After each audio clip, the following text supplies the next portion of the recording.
अब यहाँ कैकई की बात आती है। कैकई बड़ी सूरवीर शेरनी प्रख्यात विद्वान, नाम था प्रियमदा। कैकई तो कैकई देश के राजा थे, उनके पिता, इसलिए कैकई कहते थे। उनका नाम था प्रियमदा।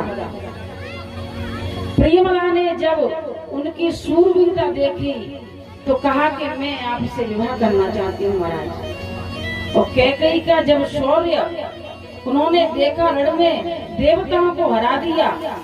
कैकई को वरदान था कि दोनों हाथ से वो लगाम पकड़ सकती थी।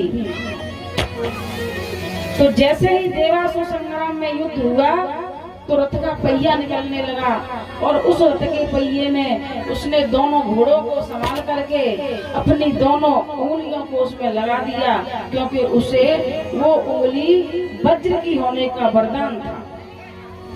यह सोच करके कि ऐसी परम प्रतापी स्त्री के साथ विवाह करना तो बहुत अच्छा है।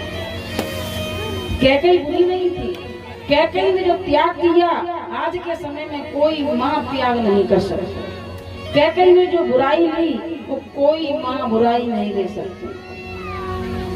अब रावण ने विचार किया कि ये तो बच गई, अब क्या हो। उसी समय राजा दशरथ शिकार खेलने के लिए गए। शिकार खेलने के लिए गए तो ये बताइए, राजा दशरथ को शब्द भेदी बाण चलाना आता था। उन्होंने जब बाण मारा तो उस जगह मारा जहां लोटे का जल भरा और आवाज हुई, तो श्रवण कुमार के छाती में बाण कैसे लगा, क्योंकि उस समय त्रिकालदर्शी रावण वहां था।